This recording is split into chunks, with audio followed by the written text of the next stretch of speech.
नमस्कार, मैं आपके साथ केके राणा। स्वागत है आप सभी का बिहार झारखंड बुलेटिन में। खबरों का सिलसिला शुरू करने से पहले एक नजर डालेंगे सुर्खियों पर।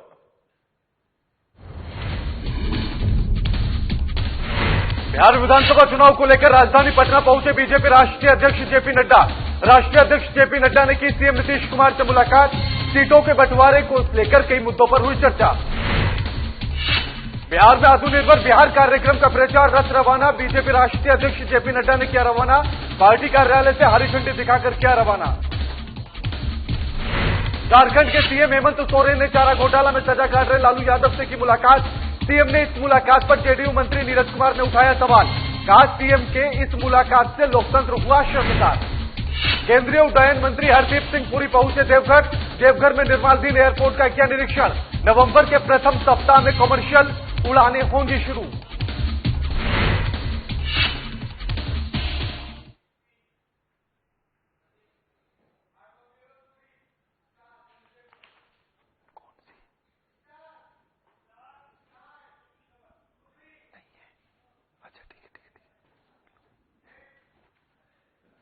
बीजेपी कार्यालय से चुनावी यात्रा शुरू हो चुकी है। रथ रवाना कर दिया गया है। आपको बता दें कि खबर आपकी टीवी स्क्रीन पर, तस्वीरें आपकी टीवी स्क्रीन पर कि किस तरह से रथ को सजाकर उसे रवाना किया गया है। चुनाव प्रदेश कार्यालय से आत्मनिर्भर बिहार कार्यक्रम की प्रचार रथ को रवाना किया गया। राष्ट्रीय अध्यक्ष जेपी नड्डा ने इस रथ को हरी झंडी दिखाकर रवाना किया। इस रथ के जरिए से एनडीए के शासनकाल में किए गए कार्यों की जानकारी प्रचारक गांव गांव तक पहुंचाई जाएगी। यानी कि प्रचार के माध्यम से बताया जाएगा कि आखिर एनडीए की सरकार में कौन कौन से विकास के काम किए गए हैं। साथ ही आपको बता दें कि बिहार में चुनाव बेहद नजदीक है। इसको लेकर लगातार सभी राजनीतिक पार्टियां एक्टिव मोड में आ चुकी हैं और एक्टिव मोड में आने के बाद से लगातार चुनाव प्रचार चल रहा है। उसी के तहत आत्मनिर्भर बिहार कार्यक्रम के प्रचार को लेकर रथ रवाना किया गया। राष्ट्रीय अध्यक्ष जेपी नड्डा ने इस रथ को हरी झंडी दिखाकर रवाना किया। इस रथ के जरिए से बिहार में एनडीए के शासनकाल में कौन से विकास के कार्य किए गए हैं, इस बात की जानकारी गांव गांव तक पहुंचाई जा रही है। खबर पटना से आपकी टीवी स्क्रीन पर है कि किस तरह से रथ को गुब्बारों के साथ सजाया गया है और उसमें एक बड़ी एलईडी स्क्रीन भी लगाई गई है जिसमें इस बात को बताया जाएगा, उन कामों को दिखाया जाएगा जो एनडीए के शासनकाल में हुए हैं या इन बीते हुए पिछले 5 सालों में किए गए हैं। प्रधानमंत्री नरेंद्र मोदी जी ने जिस प्रकार से बिहार को सौगात दिया है और जिस प्रकार से बिहार को आत्मनिर्भर बनाना है और पूरी तरह से बिहार आत्मनिर्भर बनने के लिए तैयार है। चाहे वो रोजगार का मामला हो, चाहे वो उद्योग का मामला हो, चाहे वो सड़क का मामला हो, चाहे वो नल जल का मामला हो, चाहे महिला सशक्तिकरण का मामला हो, चाहे न्यू एजुकेशन पॉलिसी का मामला हो, चाहे हमारे जो अनऑर्गेनाइज सेक्टर के लोग हैं उनको नौकरी देने का मामला हो। यानी कि पूरी तरह से बिहार जो है वो आत्मनिर्भर बन जाएगा। हमारे बिहार विधानसभा चुनाव को लेकर बीजेपी के राष्ट्रीय अध्यक्ष जेपी नड्डा पटना पहुंचे हैं। सबसे पहले आज पटना देवी मंदिर पहुंचे और पूजा अर्चना के बाद अपने मिशन में जुट गए। जेपी नड्डा सीएम आवास पहुंचे। जेपी नड्डा ने नीतीश कुमार के साथ मुलाकात की। मुलाकात के दौरान सीटों के बंटवारे को लेकर भी चर्चा की गई कि आखिर किस सीट को किस तरह से किया जाएगा। बीजेपी बिहार प्रभारी और साथ ही आपको बताते चले कि इसके अलावा बीजेपी नेता और डिप्टी सीएम सुशील कुमार मोदी भी सीएम आवास पर पहुंचे। ऐसे कयास लगाए जा रहे हैं कि जेपी नड्डा और नीतीश कुमार की मुलाकात के दौरान एलजेपी की नाराजगी पर भी चर्चा की गई है। एनडीए में जीतन राम मांझी भी शामिल होने के बाद पहली बार दोनों की मुलाकात होगी और मांझी के आने से चिराग पासवान नाराज चल रहे हैं। शुक्रवार को पटना आने के बाद जेपी नड्डा बीजेपी ऑफिस में चुनाव संचालन समिति की बैठक में शामिल हुए। इस दौरान चुनाव में जीत को लेकर भी एक रणनीति बनी है जिस पर चर्चा की गई है।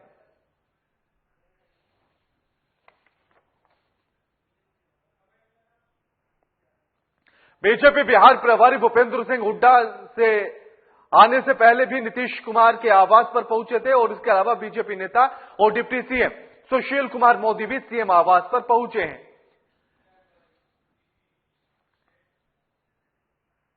बिहार में पार्टी के चुनावी मिशन की शुरुआत करने आए राष्ट्रीय अध्यक्ष जेपी नड्डा यानी कि बीजेपी के राष्ट्रीय अध्यक्ष जेपी नड्डा को विरोध का सामना करना पड़ा। प्रदेश कार्यालय में आत्मनिर्भर बिहार अभियान की शुरुआत करने के बाद जेपी नड्डा जैसे ही बाहर निकले, बीजेपी के ही कार्यकर्ताओं ने उनका काफिला रोक लिया। थोड़ी देर बाद वहां अफरा तफरी मच गई। नाराज कार्यकर्ता राष्ट्रीय अध्यक्ष की गाड़ी के सामने लेट गए। कार्यकर्ताओं के इस विरोध प्रदर्शन और हंगामे के बीच पहुंचे पार्टी के संगठन मंत्री नागेंद्र को हस्तक्षेप करना पड़ा और इस दौरान नागेंद्र के साथ ही कार्यकर्ताओं ने धक्का मुक्की भी की। जिस वक्त यह पूरा हंगामा चल रहा था उस वक्त केंद्रीय मंत्री रविशंकर प्रसाद सहित बीजेपी के अन्य नेता भी वहां पर मौजूद थे। दरअसल दानापुर विधानसभा सीट से आशा सिन्हा की उम्मीदवारी खत्म किए जाने की मांग को लेकर बीजेपी कार्यकर्ता ने जेपी नड्डा के काफिले का रास्ता रोका और अपनी नाराजगी जताई। ये कार्यकर्ता विधायक आशा सिन्हा की कार्यशैली को लेकर नाराज हैं और दानापुर सीट से उम्मीदवार बदलने की मांग कर रहे हैं। आपको बता दें कि शुक्रवार को दानापुर इलाके में आशा सिन्हा के खिलाफ बीजेपी कार्यकर्ताओं ने विरोध प्रदर्शन किया और अब यह हंगामा बीजेपी कार्यालय तक पहुंच गया। राष्ट्रीय अध्यक्ष के सामने विधायक आशा सिन्हा का विरोध यह बताता है कि उनको लेकर किस कदर नाराजगी कार्यकर्ताओं के भीतर है।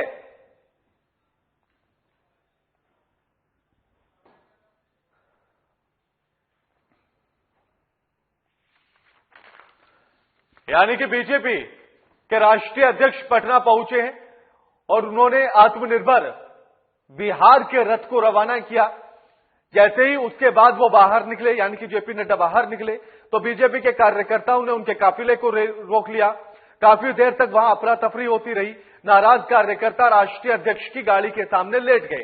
कार्यकर्ताओं ने विरोध प्रदर्शन और हंगामे के बीच पहुंचे पार्टी के संगठन मंत्री नागेंद्र को हस्तक्षेप करना पड़ा और इस दौरान नागेंद्र के साथ भी कार्यकर्ताओं ने धक्का मुक्की की। जिस वक्त ये पूरा हंगामा चल रहा था उस वक्त केंद्रीय मंत्री रविशंकर प्रसाद सहित बीजेपी के तमाम नेता वहीं पर मौजूद थे। धक्का मुक्की की तस्वीरें भी आपकी टीवी स्क्रीन पर है। ये पूरी धक्का मुक्की इसलिए हो रही है क्योंकि आशा सिन्हा जो विधायक है बीजेपी, उनकी उम्मीदवारी को खत्म करने को लेकर कार्यकर्ताओं का यह हंगामा है। कार्यकर्ता नाराज चल रहे हैं। इस हंगामे के बाद, इस धक्का मुक्की के बाद, इन तस्वीरों के बाद ये तो साफ हो जाता है कि विधायक आशा सिन्हा से कार्यकर्ताओं के भीतर उनको लेकर आखिर किस कदर नाराजगी देखी जा रही है।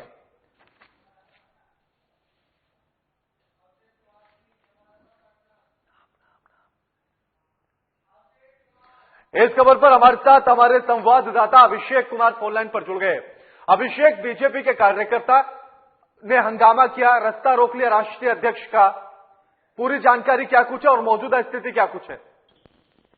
जी, मैं बता दूं कि आज बिहार बीजेपी कार्यालय से बीजेपी के राष्ट्रीय अध्यक्ष जेपी नड्डा ने आत्मनिर्भर बिहार की शुरुआत की।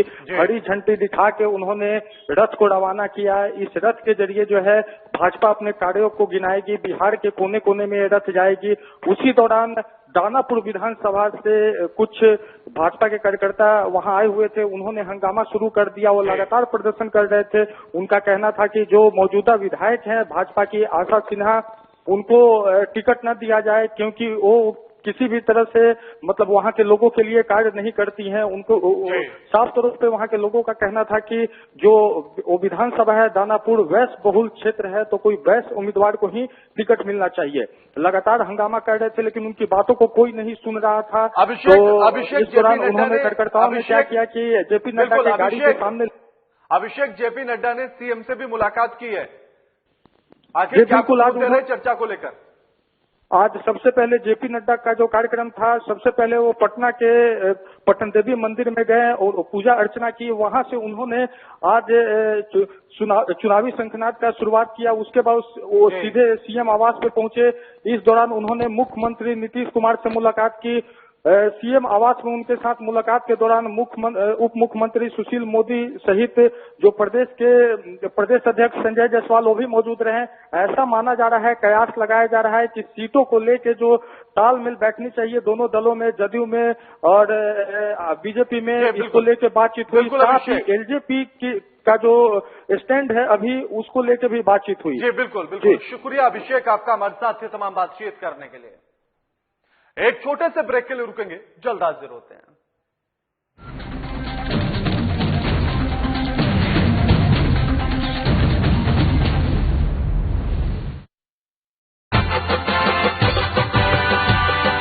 झारखंड झारखंड झारखंड झारखंड झारखंड झारखंड।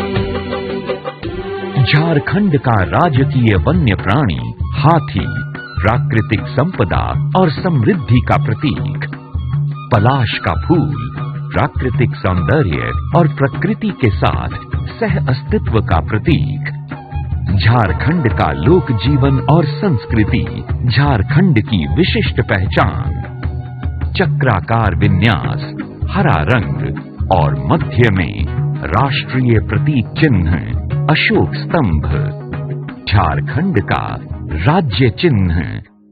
मेरे झारखंड वासियों, अलग राज्य बनने के बाद से ही झारखंड के लिए एक ऐसे प्रतीक चिन्ह की आवश्यकता महसूस हो रही थी जिसमें पूरे झारखंड की भावना दिखती। झारखंड सरकार का यह प्रतीक चिन्ह संपूर्ण झारखंड के कोने कोने को प्रतिनिधित्व करता है। झारखंड को मिला आत्मसम्मान का गौरव, प्रकृति के साथ प्रगति के पथ पर झारखंड। एक सर्किट हाउस।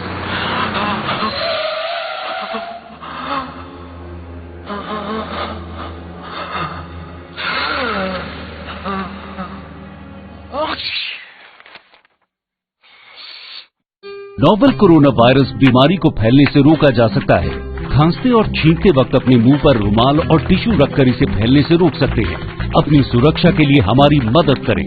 अगर आपको खांसी, बुखार या सांस लेने में तकलीफ हो तो तुरंत नजदीकी स्वास्थ्य केंद्र जाएं या हेल्पलाइन नंबर 911123978046 पर संपर्क।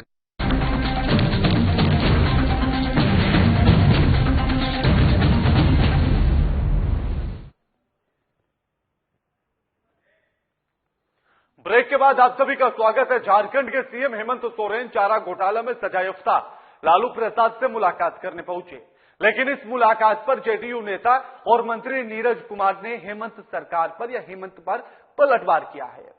नीरज ने कहा है कि यह मुलाकात लोकतंत्र को शर्मसार करती है। नीरज कुमार ने पलटवार किया और कहा कि लोकतंत्र शर्मसार हो चुका है।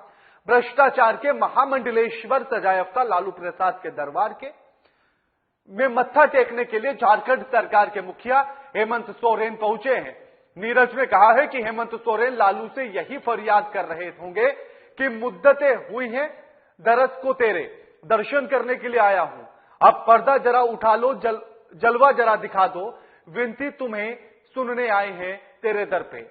आपको बता दें कि हेमंत सोरेन ने आज लालू प्रसाद से मुलाकात की। लालू प्रसाद रिम्स के पेइंग वार्ड में भर्ती थे, लेकिन कोरोना संक्रमण से बचने के लिए लालू प्रसाद को रिम्स निदेशक के बंगले पर शिफ्ट किया गया। इससे पहले लालू को बंगला मिलने पर भी नीरज कुमार ने सवाल उठाया था। उन्होंने तब कहा था कि लालू के बंगले पर लिफाफा पहुंच रहा है। लोकतंत्र शर्मसार हुआ।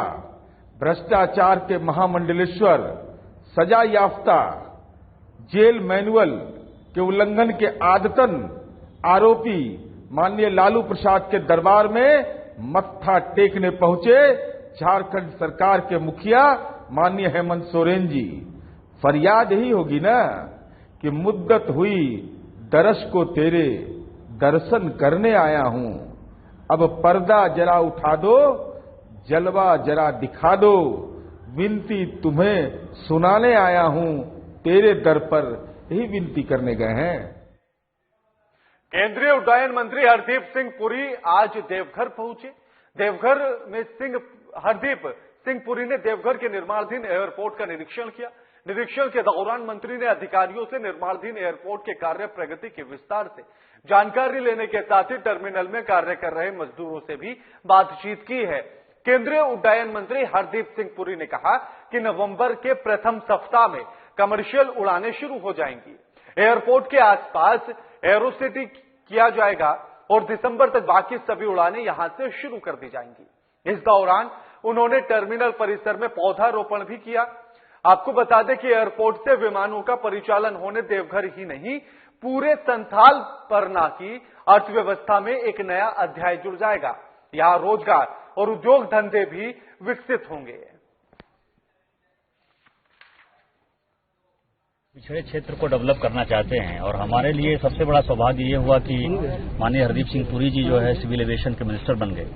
और मैंने जब इनसे बात की हमेशा उन्होंने कहा और टाइमलाइन दे दिया, यदि कोविड नहीं होता तो मैं आपको ये कह सकता था दावे के साथ कि सितंबर अक्टूबर में जो है ये चालू हो जाता, लेकिन अभी भी मात्र 1-1.5 महीने का ही डिले हो पाया कोविड के कारण। ये खुद से विजिट करने के लिए आए हैं, तो नवंबर पहले सप्ताह में जब हो जाएगा तो आप इस क्षेत्र के लिए कितना बड़ा वरदान होगा आप खुद से अनुभव कर सकते हैं। 4 से 5 करोड़ लोग यहाँ आते हैं और मुझे लगता है कि भारतीय जनता पार्टी की सरकार इससे बढ़िया कोई काम नहीं कर सकती। टाइमलाइंस को वैलिडेट कर देंगे और मुझे विश्वास है, अभी निशिकांत जी से भी बात हुई, हमारे सचिव आए हुए हैं साथ में, हमारे मंत्रालय के और एयरपोर्ट्स अथॉरिटी के अध्यक्ष हैं, तो हम ये चाहेंगे कि जो जरूरी काम है उसको करने के बाद नवंबर के पहले हफ्ते से सप्ताह से कुछ फ्लाइट शुरू हो जाए। और ये टर्मिनल बिल्डिंग तो बन ही रही है, वो दिसंबर के आखिर तक वो पूरी हो जाएगा। कुछ और भी काम है हमारा। वक्त एक और छोटे से ब्रेक का, जल्द हाजिर होते हैं।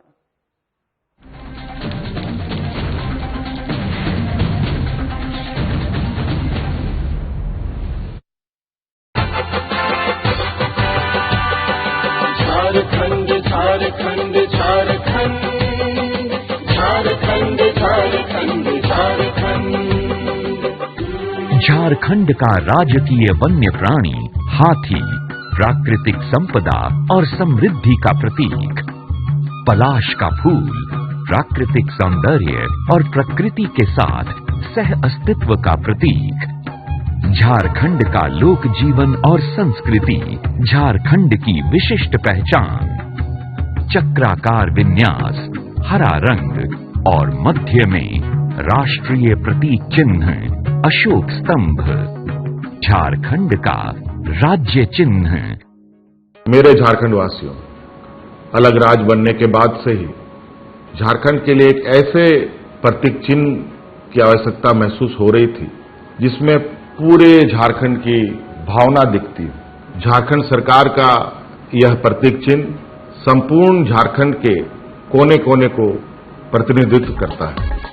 झारखंड को मिला आत्मसम्मान का गौरव, प्रकृति के साथ प्रगति के पथ पर झारखंड।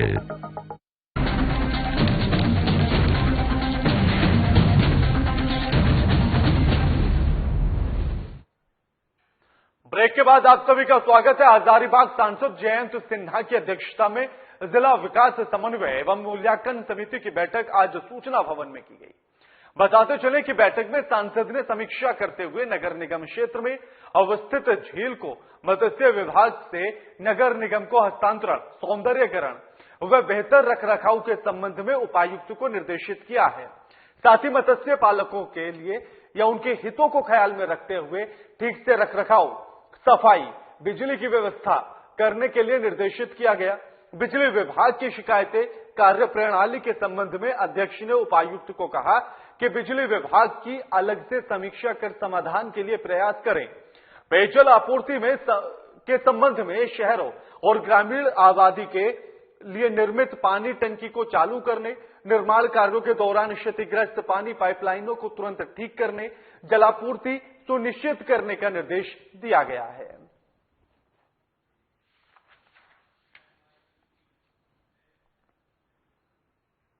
बढ़ते कोरोना के संक्रमण की रोकथाम के लिए जिला प्रशासन हर संभव कोशिश व्यवस्था करने में लगा हुआ है। जिला प्रशासन ने सरकारी संस्थानों के अलावा सभी कोयलरी में कर्मियों और उनके परिजनों को कोरोना जांच कराना अनिवार्य कर दिया है। कोल इंडिया के सीएमडी के द्वारा सभी कोयलरी को सख्ती से निर्देश दिया गया है कि हर कोल कर्मी अपनी कोरोना जांच करवाए। इसके बाद सीसीएल कर्मियों के जांच शिविर में बढ़ती भीड़ को देखते हुए प्रखंड विकास पदाधिकारी विकास राय को 200 अतिरिक्त किट मंगवाकर 500 के माध्यम से जांच का आयोजन किया गया। उन्होंने कहा कि अगर किसी का भी जांच नहीं हो पाया है तो अगली जांच शिविर में उसकी जांच कराई जाएगी। जांच करने का आदेश प्राप्त हुआ है, लेकिन भीड़ अत्यधिक बढ़ गई है, जिसके चलते 200 किट और मंगाया गया है। 500 कुल किट टेस्ट यहाँ कराने का व्यवस्था किया गया।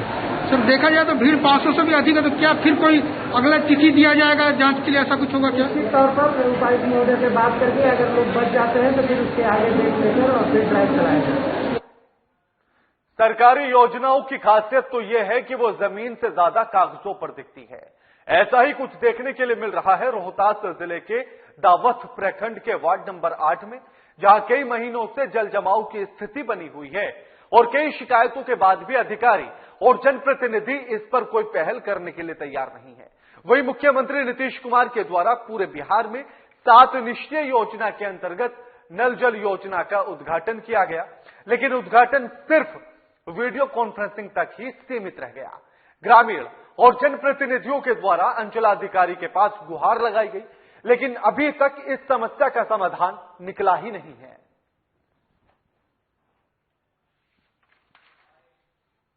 सर मैं तो अभी 1 महीने से यहाँ था नहीं, लेकिन जब मैं आया कल घर पे आया तो बारिश इतनी जोर से हुई और जो नली बांधा हुआ था उसमें मैंने देखा कि मैं भी उसमें ठेवने भर पानी में गया, जबकि नंबर वार्ड का जो गली है 20 फीट 25 फीट मतलब कि इतना चौड़ाई है। कुछ लोगों ने अतिक्रमण करके रखा हुआ है और वो लोग नली नहीं निकलने देते हैं। इससे गरीबों की इतनी परेशानी हो रही है। मैं अपने सरकार से यही कहूँगा, अपने जय कुमार विधायक जी से यही कहूँगा, मैं प्रखंड उपाध्यक्ष जदयू का, कि जल्द से जल्द नली वो बिहार सरकार में गिराए और लोगों का दुख दूर करे। हो गया है अभी वर्तमान में, पहले जनसंख्या तो बढ़ती चली जा रही है और उस हिसाब से घर भी बढ़ता चला जा रहा है, भूमि का स्वरूप बदलता जा रहा है। उस परिस्थिति में जहाँ नली बहता था वो बहुत पहले से 50-60 वर्षों से नली बहता था। आज 1 महीना हो गया है, 1 महीना से जल जमा हो रहा है। ये निजी जमीन में पानी बह रहा था, 2 पक्षों में विवाद होने के कारण ये जल जमाव यहाँ पे स्थगित हो गया, नाली बंद हो गया। और आज ये कारण हो गया है कि हम लोग को आने जाने में बहुत सारा प्रॉब्लम हो रहा है। बूढ़े औरत लोग सब यहाँ जा रहे हैं और गिर जा रहे हैं, इस कारण से ये रास्ता आवागमन बंद हो गया है। पलामू जिले के नौडीहा प्रखंड अंतर्गत अति सुदूरवर्ती और नक्सल प्रभावित डगरा पंचायत के रतनाग गांव के ग्रामीण प्रशासन की अनदेखी से विभिन्न मूलभूत सुविधाओं से पूर्ण रूप से वंचित हैं। सड़क की समस्या से निजात पाने के लिए ग्रामीणों ने प्रशासन और जनप्रतिनिधियों से मदद की गुहार लगाई और जब किसी ने इनकी समस्या को नहीं सुना तो इन्होंने खुद श्रमदान से सड़क की कच्ची मरम्मत करा डाली। मीडिया से बातचीत करने के दौरान ग्रामीणों ने बताया कि बिजली, पानी, सड़क जैसे तमाम बुनियादी सुविधाओं से गांव महरूम है और बरसात में सड़क की हालत इतनी जर्जर हो जाती है कि बरसात के दिनों में लोगों को घरों से निकलना भी मुश्किल हो जाता है। कहां से कहां तक गया हुआ है रोड? नौडिया बाजार से उधर बॉर्डर है, बिहार का बॉर्डर, यहाँ से कम 10 किलोमीटर दूरी है जी। सीधा गाँव लास्ट पड़ता है। आप लोग इसमें कितना दिन से अपने खुद से मेहनत कर रहे हैं? इसमें 15 साल से कम डेली, मतलब साल में 2-3 बार हाँ, खुद से मरम्मत करते हैं रोड का और करते हैं ना जी। यहाँ किसी को बोले थे इस बारे में, मुखिया या किसी को भी? मुखिया का बहुत बार बोले हैं, मुखिया का भी और SDO BDO बहुत साहब, कितना साहब लोग आए हैं तो नाप जोक के भी ले गए हैं, लेकिन अभी तक कोई कार्रवाई। रोहतास जिले के धर्मपुरा OP के थानाध्यक्ष को महिला के साथ अभद्र व्यवहार करना महंगा पड़ गया। महिला से अभद्र रूप से व्यवहार करते हुए थानाध्यक्ष का ऑडियो वायरल हो गया है, जिसके बाद रोहतास SP ने मामले को संज्ञान में लेते हुए थाना अध्यक्ष को गिरफ्तारी का आदेश दिया।